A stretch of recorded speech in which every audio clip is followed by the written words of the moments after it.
Hello, Live Leak. This is Aphid Lip. I am in Ferguson, Missouri, in response to a comment I made and a reply that I got for that comment. I said that I would do my best to try to get up here in Ferguson today and check out and see what's happening. I'm standing just south of all what's been happening in Ferguson off of West Florissant in a fairly new shopping center at obviously the staging zone for much of the world national media, and also on the other side of all these vehicles behind me it appears to be the staging area of some police activity and possibly the commotion that started last night's events. So just thought I'd give you a quick look, and I'm going to drive down West Florissant and show you the rest of it. Okay, I'm now leaving the shopping center that I was just in, the staging area for the media and local law enforcement. It's a shame. It's a nicer shopping center, and for the most part it's either closed or not too many people are shopping there because of all the activity. I would imagine that generates a lot of income for this area.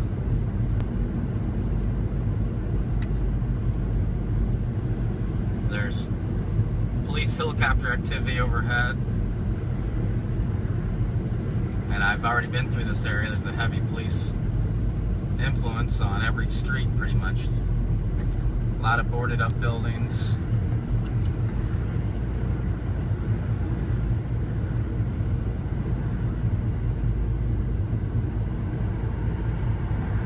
I just drove right in from both sides. There doesn't seem to be any troubles getting through. This is the McDonald's last night that looks like heavy police activity going on in front of the McDonald's, maybe a small protest.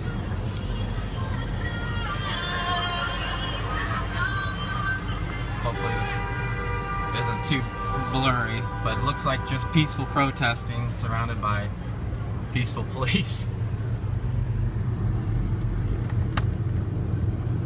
A previously boarded up building that had a lot of graffiti painted on it. I saw, you can see a lot in a lot of the areas that a lot of these buildings have been boarded up.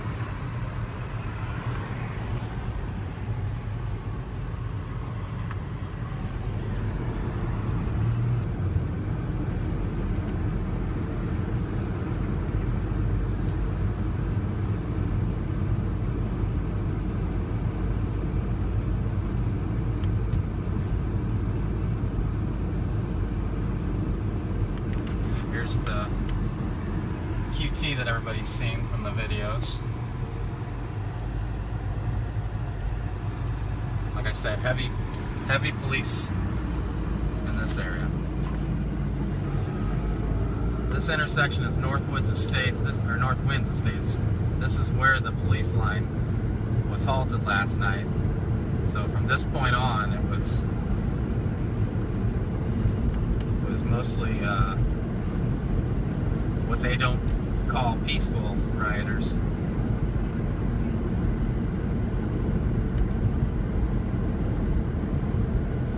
And this was blocked all the way back to Chambers Road, which is where we're going to hit soon. So this whole area was filled with protesters last night that were supposedly threatening police.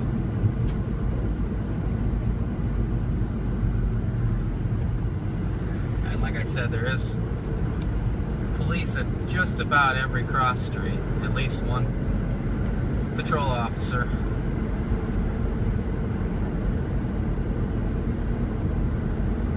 And a lot of these businesses here have broken windows.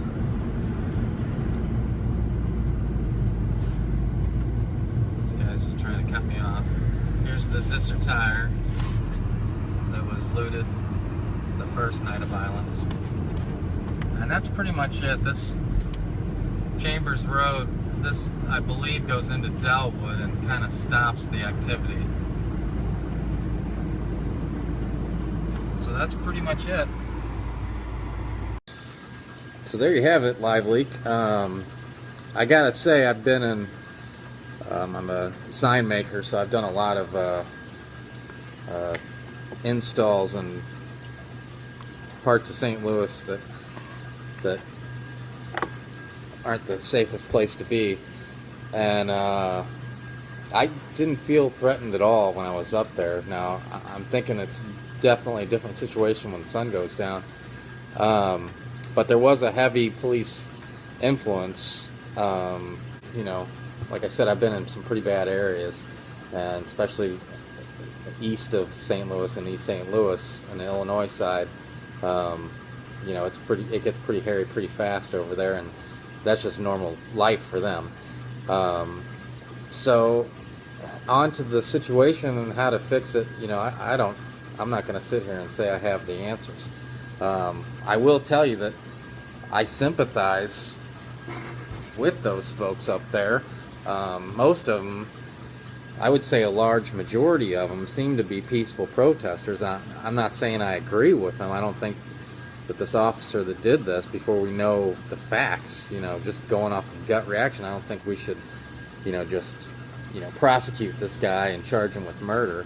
But, you know, people want to act like, you know, they make it a black and white thing, or they make it a race thing, and I just can't agree with that.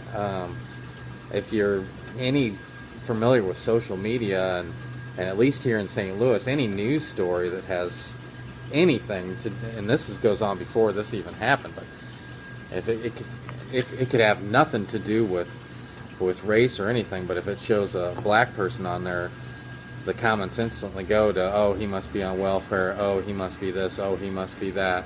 And you know, I mean, I can make this video here, and I'm sure I'll have some people that disagree with either something I did or something I said, and you know, I can accept that because that's something that I did and you disagree with it, and I'm fine with that. I'm putting myself out here. But you know, if you were of a minority, especially black, and you know, you just see some story that you want to read about on any of the local news affiliates, and you go and you see instantly the comments, you know, are hurtful in nature.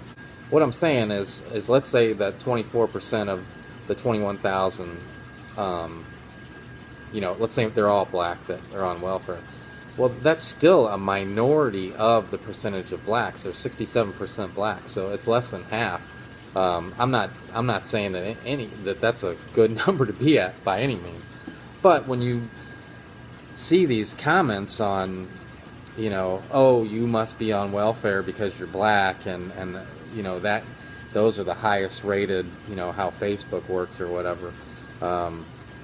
You know, I can't imagine how that must feel like. Like I said, in here, you know, you can say whatever you want to me, but I put myself out there.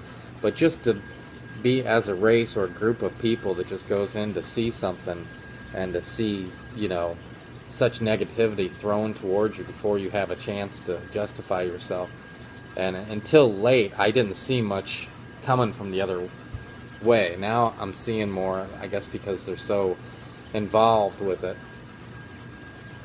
But more blacks are coming onto social media and saying things that I don't agree with, you know, saying that the cop's a murderer, and we don't know if he's a murderer. I mean, he killed the guy, but you know, until we have the facts, it's hard to say one way or another. He could be, and I'm not going to say that he's not because I don't know, and I don't want to have to, you know, I always try to go off of facts. So I think one of the problems with this is there's a division, and I think this is coming to light now, even though it's been around for over a decade, I believe.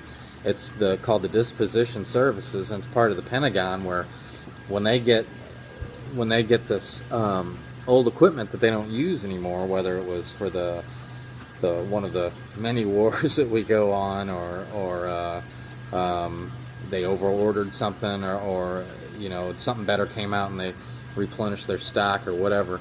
They take this equipment and then they sell it at a extremely discounted price. I've heard where they even give it to people, or give it to local law enforcement. I haven't seen that. I've seen only sale of it. But anyway, and that's fine too. I think that we should, you know, I think the thought process of this and a lot of other things that that go into a problem was after 9/11, and some of these bank robberies where the law enforcement was heavily out unarmed or overarmed, whatever you want to call it.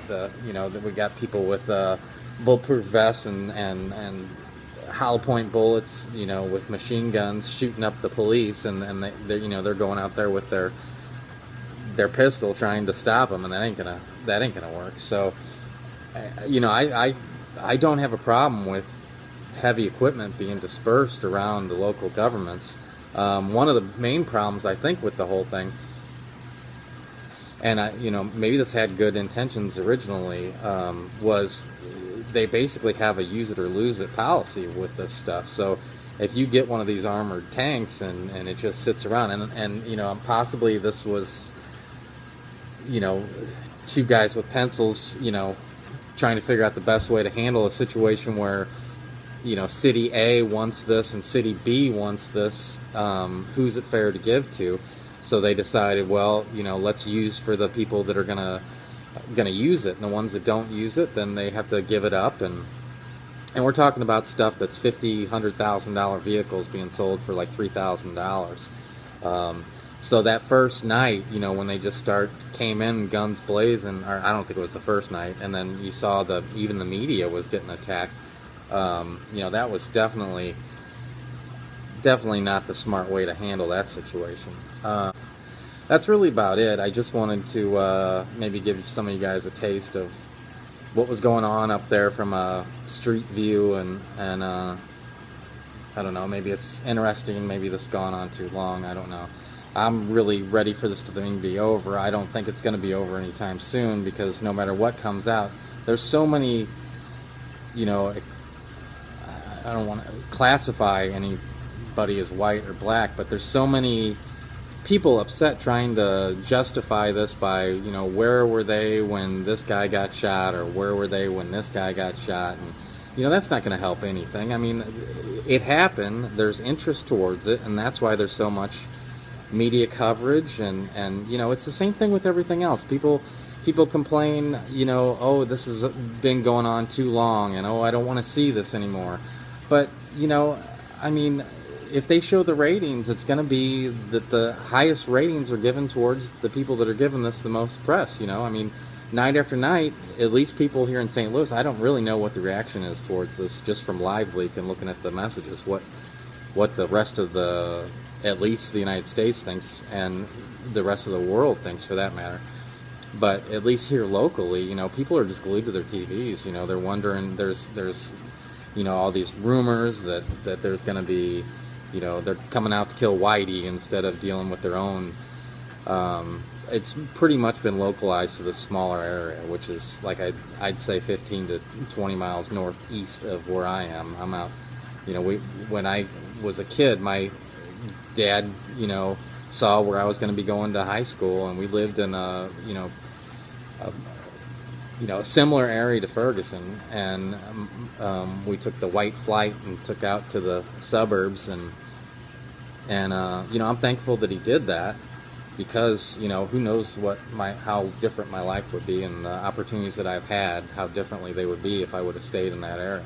But that just goes to kind of show that, you know, some of these kids are in a vicious cycle, and it's their fault, it's their parents' fault, it's some of our fault for you know, putting them down over and over and lumping them into the same category. You know, there's definitely good people up there.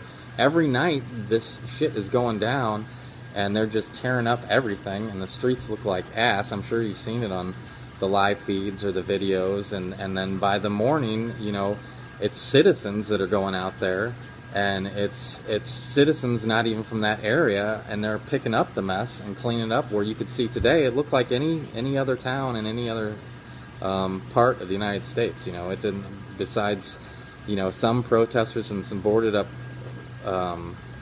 windows. I mean, you could kind of tell that it wasn't that sketchy of an environment going on up there. So I don't know if hopefully maybe something can come of this and better the situation. I know that a lot of people just want to wash their hands with the whole thing, and You know, I got a little bit different of opinion. I think that it can only benefit all of us, at least locally in St. Louis, if everything was cleaned up.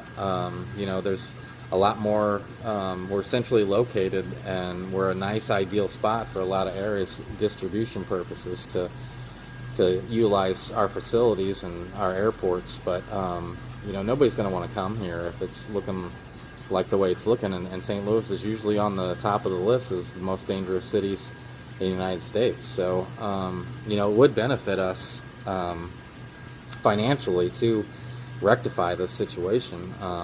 It's just, you know, but until we start getting along with one another, it's never going to happen. I mean, this is pushing us further and further apart. You know, I mean, I see friends of mine that grew up with me out here that are so upset over this, and they're not thinking rationally. And then I see on the flip side of that coin the same people that went to school with them, that were friends with them in high school, so upset the other way. You know, and so you know, I can't see an incident like this helping in any reason, because until we start, you know, accepting one another and working together. And I'm not saying that I am a fine example to follow in that, because, you know, there's really nothing I've done to help the situation. So I don't know. I don't know what's going to happen, and hopefully things work themselves out soon. But I guess that's it.